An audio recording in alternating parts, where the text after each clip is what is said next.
ഈ പുതുതായി ജനിച്ച് കഴിഞ്ഞ ഉടനെ സംഭവിച്ചൊരു കാര്യമുണ്ട്. 4-ാം അധ്യായത്തിൽ യേശു എവിടെ ചെന്നു? ശമരിയാക്കാരത്തിലെടുത്തിയെന്നു. ഈ യഹൂദനും ആരുമായിട്ട് ബന്ധമില്ല, ശമരിയായിട്ട് ബന്ധമില്ല. അന്നുകൊണ്ട് ഇന്നുകൊണ്ട് ഈ വിഭാഗീയതകൾ, ഒന്നും മതത്തിൻ്റെ പേരില്ല, മതത്തിൻ്റെ പേരിൽ. സുകുമാരക്കോട് എന്ന് പറഞ്ഞ ആ വലിയ സാഹിത്യകാരൻ പറഞ്ഞിട്ടുള്ളൊരു കഥയുണ്ട്. അദ്ദേഹത്തിൻ്റെ പ്രസംഗത്തിൽ സാധാരണ പറയുന്നൊരു കഥയാണ്. ഒരു എന്താണ്, ഒരു അബ്ദുള്ളക്കുട്ടി, മുസ്ലിം കുഞ്ഞ, കൊച്ചു ക്ലാസ്സില്ല, 1-ാം ക്ലാസ്സിലാണ്. അവനോട് അവൻ്റെ ക്ലാസ്സിൽ ഇങ്ങനെ വന്നപ്പം ഈ അധ്യാപകൻ എന്ന് പറയുന്നത് സിലബസിൽ മാത്രം പോകേണ്ടവരല്ലെന്നാണ്. സിലബസ് എന്ന ബസ്സിൽ നിന്ന് ഇറങ്ങി ഇടയ്ക്കെങ്കിലുമൊക്കെ പിള്ളേരുടെ കൂടെ യാത്ര ചെയ്യുന്നവനായിരിക്കണം ആര്? അധ്യാപകൻ.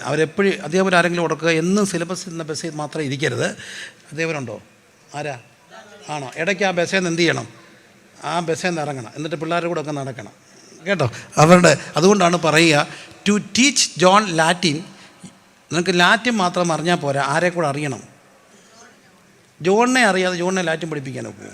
ഇല്ല. എല്ലാവർക്കും ലാറ്റിൻ അറിയാം, പക്ഷേ ആരെ അറിയത്തില്ല? ഈ അധ്യാപകരെല്ലാം ജോണിനെ പഠിക്കണം. ജോണിനെ പഠിച്ചാലേ ജോണിനെ എന്താ പഠിപ്പിക്കാനൊക്കത്തുള്ളൂ. അതുകൊണ്ടാണ് ഫേമസ് ഒരു സ്കൂളുണ്ട്, ഏതാണെന്നറിയാമോ? കത്തോലിക്കർ തുടങ്ങിയ വലിയൊരു സ്കൂളുണ്ട്, ഡോൺ ബോസ്കോ. അച്ഛൻ എങ്ങനെ തുടങ്ങിയെന്നറിയാമോ പിള്ളേരെ? ഞാനിങ്ങനെ കഥ പറഞ്ഞു പോവാണോ? ഡോൺ ബോസ്കോ അച്ഛന് സ്കൂൾ തുടങ്ങിയത് എങ്ങനെയാണെന്ന് ചോദിച്ചാൽ, ഒരു കൊച്ചൻ വന്നു. അപ്പം കൊച്ചൻ ആ പള്ളിയിൽ ഇങ്ങനെ ആരാധിക്കാൻ തുടങ്ങിയിട്ട് ആരും വരുന്നില്ല.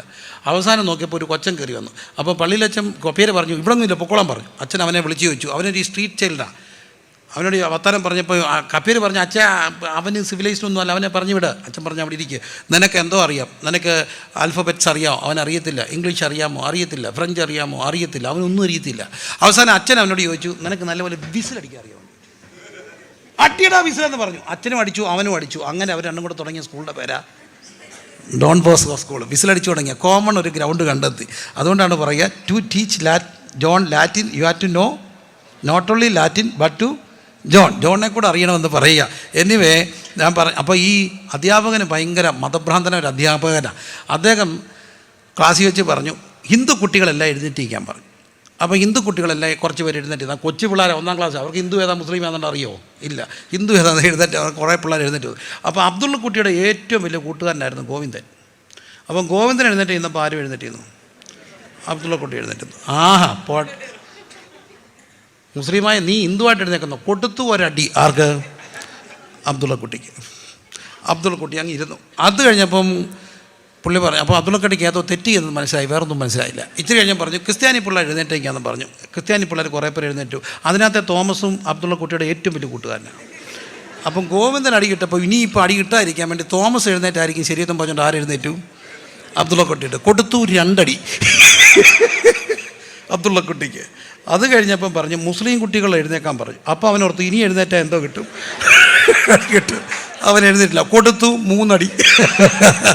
സുഖമായിക്കൊണ്ടേ ഒരു കഥയാണ്. അപ്പോൾ മുസ്ലിം അതിൻ്റെ പേരിലെത്ത് കിട്ടി, ക്രിസ്ത്യാനിയോട് എഴുന്നേറ്റ് കിട്ടി, ഹിന്ദുവിനോട്. ഇതാണ് നമ്മുടെ ഈ ലോകത്തിൽ. അബ്ദുള്ള കുട്ടി അന്ധമായിട്ട് വളരും, മതഭ്രാന്തനോ വിദ്വേഷമായിട്ടൊക്കെ വളരത്തില്ല. അവന് 3 എന്തോ കിട്ടി, അടി കിട്ടി. ഇതാണ് സത്യത്തിൽ നമ്മുടെ ഈ ജനം കൊടുക്കുന്ന വലിയൊരു പ്രശ്നം എന്ന് പറയുന്നത്. ഈ സമൂഹത്തെ എല്ലാം തട്ടുകളായിട്ട് തിരിച്ച് അവിടെ ഈ ഉച്ചനീചത്വങ്ങളങ്ങ് ഭയങ്കരമായി, അവർണനും സവർണനും ഉണ്ടായി. ഈ ഭാരതീയ പാരമ്പര്യത്തിലൊക്കെ എന്തോ ഇതൊക്കെ പറഞ്ഞാലും ജാതി വ്യവസ്ഥ ഭയങ്കര കൊടുമ്പിരി കൊണ്ട്, അത് ഇറ്റ്സ് എ റിയാലിറ്റി. ബ്രാഹ്മണ ക്ഷത്രിയ വൈശ്യ ശൂദ്ര ചാതുർവർണ്ണ്യത്തിൻ്റെ വർണ്ണവ്യവസ്ഥകളുടെ ഒരു ലോകത്തായിരുന്നു നമ്മൾ ജീവിച്ചുകൊണ്ടിരുന്നത്. അതുകൊണ്ടാണ് വിളിച്ചു കേരളത്തെ, എന്താ വിളിച്ചേ? കേരളം ഒരു ഭ്രാന്താലയം. നവോത്ഥാന നായന്മാർ വന്നപ്പം പഠിപ്പിച്ചു, ശ്രീനാരായണ ഗുരു ഉൾപ്പെടെ, ഒരു ജാതി, ഒരു മതം, ഒരു ദൈവം. ഈ മതഭ്രാന്തിനെ, ജാതിഭ്രാന്തിനെ എതിർക്കുകയായിരുന്നു. പക്ഷേ സത്യത്തിൽ ഈ ജാതിഭ്രാന്ത് കൊടുമ്പിരിക്കൊണ്ടിരുന്നൊരു കാലഘട്ടത്തിലാണ് പെന്തക്കോസ്റ്റ് മൂവ്മെൻറ്റ് ഉണ്ടായത്. സത്യത്തിൽ അത് ലോകം കണ്ട ഏറ്റവും വലിയ റവല്യൂഷനായിരുന്നു. എന്നാ കാര്യം ചോദിച്ചാൽ, അവിടെ അവർണനും സവർണനും മുതലാളിയും തൊഴിലാളിയും എല്ലാം കൂടെ ഒരു പായയിരുന്നു. എന്നിട്ട് ഒരപ്പത്തിൽ നിന്ന് കഴിച്ചു. എന്നിട്ട് പാത്രം വന്നപ്പോൾ ഒരു പാന. കോവിഡിന് ശേഷമാണ് എന്തോ വന്നത്, പല സഭകളിലും എന്തോ വന്നത്, കപ്പ് വന്നത് അറിയാമോ? ഞങ്ങളുടെ ചർച്ച വളർന്നു കഴിഞ്ഞപ്പോൾ അന്ന് ഈ നിപ്പയൊക്കെ വന്നപ്പോൾ കുറേ ചെറുപ്പക്കാർ എൻ്റെ പപ്പ എടുത്തി എന്ന് പറഞ്ഞു, പപ്പ നമുക്ക് കപ്പ് മാറ്റി, അല്ല ഗ്ലാസ് മാറ്റി എന്താക്കാം, കപ്പ് മാറ്റാം. പപ്പ പറഞ്ഞു, മക്കളെ അത് തെറ്റെന്ന് ഞാൻ പറയത്തില്ല, പക്ഷേ ഒരു ഉപകാരം ചെയ്യണം, ഞാൻ ചത്തിട്ടേ ചെയ്യാവൂ. ദൈവകൃപ കൊണ്ട് ആ മനുഷ്യൻ കോവിഡിന് മുമ്പ് ചത്തു. അല്ലേ കോവിഡിൽ എന്തോ ചെയ്തന്നെ. ഞാൻ ചത്തിട്ട് ചെയ്യാവും. കപ്പ് വരുന്നതിന് മുമ്പ് പുള്ളിയെ തമ്പുരാൻ എടുത്തു. അവരുടെ നിർബന്ധമായിരുന്നു, തെറ്റല്ല. അവരെന്തോ കുടിച്ചു, ഒരു കപ്പിൽ നിന്ന് കുടിച്ചു. അത് കഴിഞ്ഞപ്പം കെട്ടിപ്പിടിച്ച് എന്തോ കൊടുത്തു, ഉമ്മ കൊടുത്തു, പാടി മഹൽ സ്നേഹം. ഈ മനുഷ്യരെല്ലാം വിഭാഗിതയുടെ നടിച്ചുവയുടെ ലോകത്തേക്ക് നിന്ന് ശ്വാസം മുട്ടുന്ന ഒരു ലോകമായത്. വല്ലാത്ത ശ്വാസം മുട്ടലാണ് ഇന്നത്തെ ലോകത്ത്. ഇവിടെ ഇന്ന് കാസ്റ്റ് മാറിയിട്ട് ക്ലാസ് വന്നു. വർഗസമരം, കമ്മ്യൂണിസ്റ്റുകാരൊക്കെ പറയുന്ന വർഗസമരത്തെക്കുറിച്ചാണ്. വർഗസമരമായി. എന്താ? മുതലാളിയും തൊഴിലാളി. നമ്മൾ ഏറ്റവും കൂടുതൽ കേട്ടിട്ടുള്ള കൊച്ചിലോട്ടുള്ള വാക്ക് കേൾക്കുന്നത് ഇൻകുലാബ്. എന്താ? വർഗസമരമാണ്. തൊഴിലാളിയെ ശത്രുവായിട്ട് കാണുന്ന, മുതലാളിയെ ശത്രുവായിട്ട് കാണുന്ന ആരാ? തൊഴിലാളിയെ ശത്രുവായിട്ട് കാണുന്ന, അതിനും വ്യത്യാസം വരുത്തിയത് കർത്താവാണ്. അതുകൊണ്ടാണ് എഫേസ്യർക്ക് പറയുന്നത്, യജമാനന്മാരെ നിങ്ങൾ ആരെ സ്നേഹിക്കണം, ദാസന്മാരെ നിങ്ങൾക്ക് ആരുണ്ട്, മേളിലൊരു യജമാനൻ ഉണ്ടെന്നോർത്ത് ആരെ സ്നേഹിക്കണം, യജമാനന്മാരെ സ്നേഹിക്കണം എന്നെല്ലാം പറഞ്ഞ് നടിച്ചൂരുകൾ ഇടിച്ചു കളഞ്ഞ വിമോചനത്തിൻ്റെ പടകധ്വനി കാഹളം മുഴക്കിയത് ക്രിസ്തുവാണ്. അപ്പം പുതുജന്മം ഉണ്ടായിക്കഴിഞ്ഞാൽ പിന്നെ എന്തില്ല? പുതുജന്മം ഉണ്ടായിക്കഴിഞ്ഞാൽ പിന്നെ എന്തോ ഇല്ല? നടിച്ചുവരില്ല. ഒന്ന് സ്വോത്രം ചെയ്തേ. പുതുജന്മം ഉണ്ടായിക്കഴിഞ്ഞാൽ പിന്നെ എന്തില്ല? ഉയർന്നവനും താണമൊന്നുമില്ല, ദാസനെന്നും സ്വതന്ത്രനും ഇല്ല, ഒറ്റ ആരേ ഉള്ളൂ, അപ്പൻ്റെ മക്കളാണ്. ഐഡൻറ്റിറ്റി അപ്പൻ്റെ മക്കളാണ്. അവിടെ വിഭാഗിതകളില്ലാതെ ആരാധിക്കാൻ കഴിയണം, ശ്വാസം മുട്ടാതെ ആരാധിക്കാൻ കഴിയണം. Hallelujah, hallelujah, hallelujah, hallelujah, hallelujah. അടുത്തിരിക്കുന്ന ആളെ ഒന്ന് നോക്കി ചിരിക്കണം. യോഗത്തിന് വന്നാൽ ചിരിച്ചിരിക്കണം. ചിരിക്കാത്ത ഒരാളും ദയവായി യോഗത്തിന് വരരുത്. കാരണം മനുഷ്യന് മാത്രമേ എന്ത് ചെയ്യാനൊക്കത്തുള്ളൂ. 2, ചത്ത ചിരിക്കാനൊക്കുമോ? ചത്ത് കഴിഞ്ഞ് നിങ്ങൾ ചിരിച്ചാൽ, ചത്ത് കഴിഞ്ഞ് ചിരിച്ചാൽ എന്താ പറ്റും? അടക്കം മാറുമായിരുന്നു. അവൻ ചത്തുകുത്തില്ലേ കാണുന്നവൻ്റെ. നടന്നൊരു സംഭവം ഞങ്ങളുടെ അടുത്തൊരു, എനിക്കറിയാവുന്ന എൻ്റെ കൂടെ ഉണ്ടായിരുന്ന ഒരു സഹോദരനാണ്. പുള്ളി ഇച്ചിരി വെള്ളവും കഞ്ചാവും ഒക്കെ ആയിരുന്നു പോലും. പുള്ളി ഏതായാലും ശരിയായി. പിന്നെ പിന്മാറിപ്പോയി. അവസാനം അങ്ങ് വല്ലാതായിപ്പോയി. അങ്ങനെ കല്ലറയിലായിരുന്നു പോയി കിടക്കുന്നത്. കേട്ടോ വെച്ച് കല്ലറയിൽ കിടക്കുക. വെളുപ്പാൻ കാലത്ത് പുള്ളി കല്ലറയുടെ പുറത്ത് വെളുപ്പിന് എഴുന്നേറ്റൊരു സാധനം വലിച്ചുകൊണ്ടിരുന്നപ്പോൾ അതുവഴി ഒരാൾ കയറിപ്പോയി. നേരം വെളുക്കുന്നേ ഉള്ളൂ. ഈ പുള്ളി ചോദിച്ചു, ആരാ? ഇങ്ങനെ പറഞ്ഞു, അകത്ത് ഭയങ്കര ചൂടായതുകൊണ്ട് ഞാൻ ഒന്ന് പുറത്തിറങ്ങിയത്.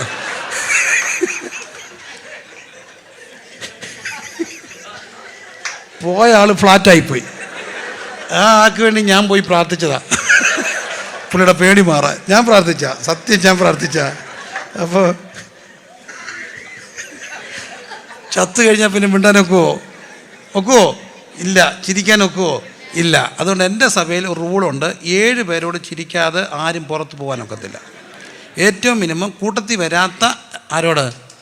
7 പേരോടെങ്കിലും മിനിമമാണ്. മാക്സിമം എത്ര വരെ ആകാം. അപ്പം നടിച്ചൂരുകൾ പാടില്ല. എല്ലാവരെയും സ്നേഹിക്കണം, എല്ലാവരോടും ചിരിക്കണം, എല്ലാവരോടും വർത്തമാനം പറയണം.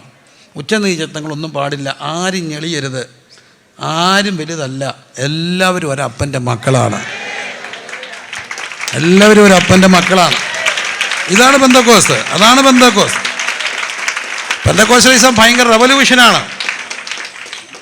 ഈ കഥകളെല്ലാം തന്നെ ഉണ്ടായത് റവല്യൂഷൻ്റെ ഭാഗമായിട്ടാണ്. പറയിപ്പറ്റ പന്തിരികുലം എന്ന് പറയുന്ന ഒരു കഥയുണ്ട്. അതും ഒരു റവല്യൂഷൻ്റെ ഭാഗമായിരുന്നു. ഒരമ്മയ്ക്കും ഒരപ്പനും പെറ്റ ഓരോ മക്കളും ജനിക്കുമ്പോൾ അപ്പൻ ചോദിച്ചു, എന്തോ ഉണ്ടോ? വായുണ്ടോ? കളഞ്ഞേക്കാൻ പറഞ്ഞു. കളഞ്ഞപ്പം ബ്രാഹ്മണനെടുത്ത് വളർത്തിയവൻ ആരായി? ബ്രാഹ്മണനായി. ചണ്ടാലിനെടുത്ത് വളർത്തിയവൻ ആരായി? ചണ്ടാലിനായി. അങ്ങനെ ഓരോരുത്തരും ഓരോന്നായി. കഥയുടെ തന്തു ഇത്രയേ ഉള്ളൂ. എല്ലാവരും ആരുടെ മക്കളാ? ഒരപ്പൻ്റെ മക്കളാണ്. അങ്ങനെയാണെങ്കിൽ ആ കഥയ്ക്ക് ഏറ്റവും കൂടുതൽ സാങ്കത്യം നൽകുന്ന ഒരനുഭവമുണ്ട്. ഈ അപ്പൻ്റെ മക്കൾക്കിടയിൽ ഒരു നടിച്ചുവരും ഇല്ലാതിരിക്കണം. നടിച്ചുവരുകളില്ലാതെ സ്നേഹിക്കുന്ന സമൂഹത്തിൻ്റെ പേരാണ് ക്രിസ്തുവെന്ന ശരീരമാകുന്ന സഭ.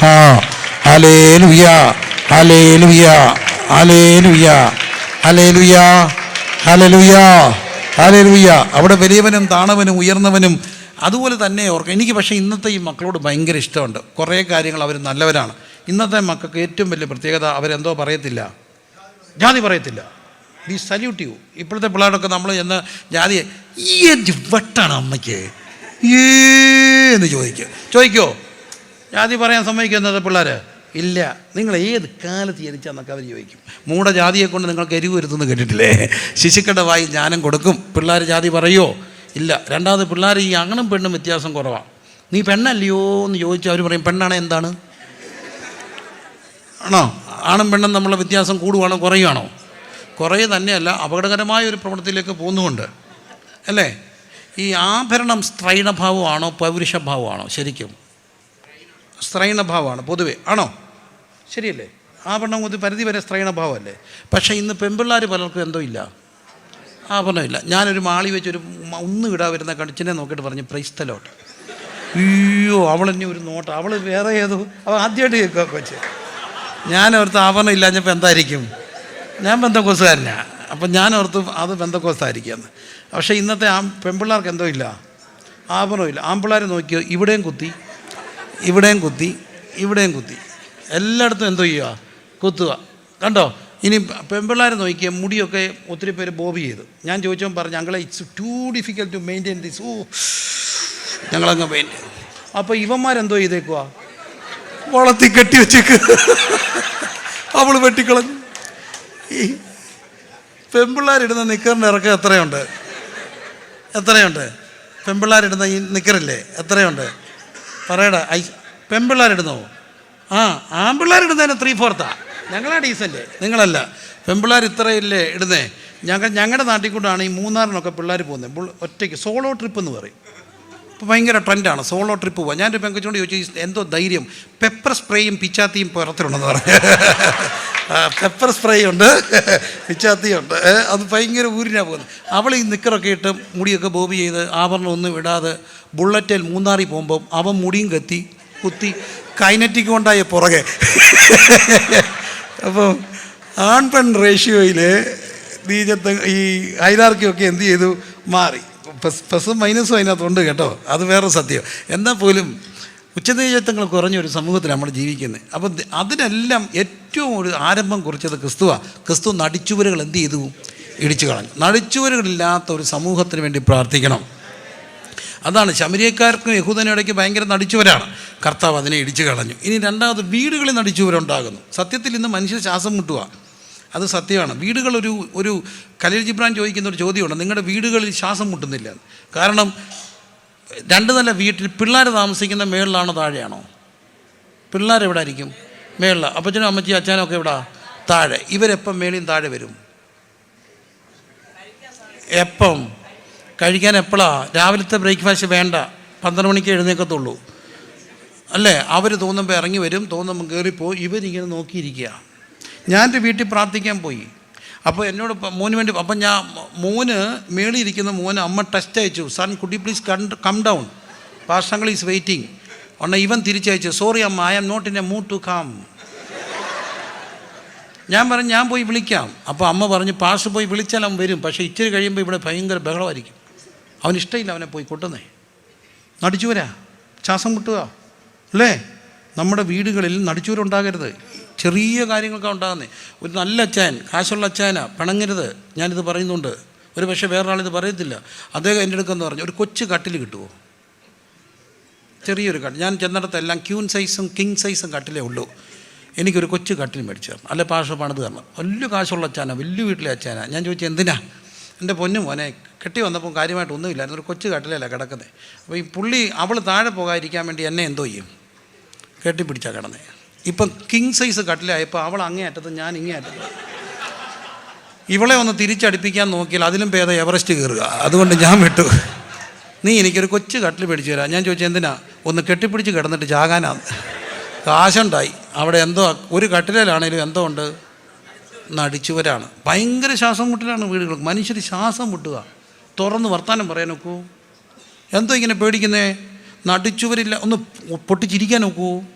ഒന്ന് വർത്തമാനം പറയാനുണ്ടോ? സ്വാതന്ത്ര്യമുണ്ടോ? എവിടെ എത്ര നല്ല വീടുകളിൽ പൊട്ടിച്ചിരി കേൾക്കുന്നുണ്ട്.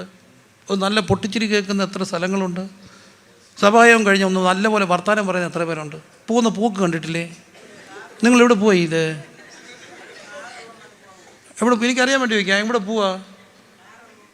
സ്പീഡിൽ ഇത്ര സ്പീഡിൽ എവിടെ? ഇത്ര സ്പീഡ് വേണ്ട. AI ക്യാമറ ഉണ്ട്. ഇത്ര സ്പീഡൊന്നും വേണ്ട ജീവിതത്തിൽ. ജീവിതം ഇങ്ങനെ ശാന്തമായിട്ടൊക്കെ പോകണം. എല്ലാവരും കണ്ട വർത്തമാനം പറയണം, ചിരിക്കണം. ദൈവസഭയിൽ വന്നാൽ എല്ലാവരോടും സഹകരിക്കണം. നടിച്ചുവർ പാടില്ല. നടിച്ചുവരില്ലാതെ ജീവിക്കണം. ഒറ്റ ആയുസേ ഉള്ളൂ നമുക്ക്, അല്ലേ ഉള്ളൂ? ഒരായുസല്ലേ ഉള്ളൂ. അതുകൊണ്ട് ഈ ആയുസ്സിൽ നടിച്ചുവരുകളില്ലാതെ ജീവിക്കണം, സ്നേഹിച്ച് ജീവിക്കണം, സന്തോഷമായിട്ട് ജീവിക്കണം. കർത്താവേ, ശമരിയാക്കാരത്തി സ്ത്രീ എടുക്കുക, ആര് വന്നു? യേശു വന്നു. സ്വോത്രം ചെയ്തേ. ശമരിയാക്കാരത്തി സ്ത്രീ എടുത്ത് യേശു വന്നു. ഇത് 4-ാം അധ്യായത്തിൻ്റെ സന്ദേശമാണ്. പുതുജന്മം ഉണ്ടായാൽ പിന്നെ എന്തോ പാടില്ല, ഒരു തരത്തിലും നടിച്ചുവര് പാടില്ല. Hallelujah, hallelujah, hallelujah. ആ കൂട്ടായ്മയുടെ സന്തോഷമൊക്കെ എവിടെയോ അന്യപ്പെട്ടു പോവുകയാണ്. നമുക്കിന്ന് സത്യത്തിൽ പിണങ്ങരുതേ. ഫെസ്റ്റിവൽസും കൺവെൻഷനും ഒക്കെ ഉണ്ടെങ്കിൽ സൗഹൃദങ്ങൾ കുറഞ്ഞു, മനസ്സ് തുറന്ന് പറയാൻ ഒരാളില്ലാതെ പോയി. ഞാൻ എൻ്റെ സങ്കടം പറയാൻ എൻ്റെ പഴയ കൂട്ടുകാരെടുത്ത് പോയിട്ടുണ്ട്. ഒരൊറ്റ ആത്മീയരായ പലരോടും എനിക്ക് സങ്കടം പറയാൻ പേടിയാണ്. ഞാനൊന്ന് പൊട്ടിക്കരയാൻ ആളെ തപ്പിയിട്ടുണ്ട്. എന്താ മനുഷ്യർക്ക് പറ്റതേ? നടിച്ചുവര്, സൗഹൃദങ്ങൾ കുറഞ്ഞു. കർത്താവെ, നടിച്ചുവരുകളില്ലാത്തൊരു സമൂഹം കർത്താവിൻ്റെ വരവിന് മുമ്പ് സങ്കടങ്ങൾ പറയാനും പൊട്ടിച്ചിരിക്കാനും പൊട്ടിക്കരയാനും ആ തോളി ചാരിക്കിടന്ന് കരയാനും ഒക്കെ കഴിയുന്ന ഒരു പുതിയ നിയമസഭയുടെ വെളിപ്പാട് ഞങ്ങളുടെ നടുവിൽ ഉണ്ടാകണമെന്ന് പ്രാർത്ഥിക്കുന്നവരൊക്കെ 2025 നമുക്ക് കർത്താവ് തന്ന കുറച്ചുകൂടെ സ്നേഹിക്കാൻ, കുറച്ചുകൂടെ സൗഹൃദം പങ്കുവയ്ക്കാൻ, കുറച്ചുകൂടെ സ്പീഡ് കുറച്ച് എല്ലാവരെയും ഒന്ന് കണ്ട് ജീവിക്കാൻ, കുറച്ചുകൂടെ എവിടെങ്കിലുമൊക്കെ ഒന്ന് വീടുകളിൽ പോകാനൊക്കെ എന്നെ സഹായിക്കണമെന്ന് ഹൃദയംഗമായി പ്രാർത്ഥിക്കുന്നവർ കരമുയർത്തി പ്രാർത്ഥിച്ച്, എല്ലാവരും പ്രാർത്ഥിച്ച്, നടിച്ചുവനുകളില്ലാതെ ജീവിക്കണം, ശ്വാസം മുട്ടലുകളില്ലാതെ ജീവിക്കണം, സൗഹൃദങ്ങൾ പങ്കുവെച്ച് ജീവിക്കണം. സഭ അതാണ്. യേശു എവിടെ പോയി? ശമരിയാക്കാരത്തി സ്ത്രീ എടുത്തു പോയി.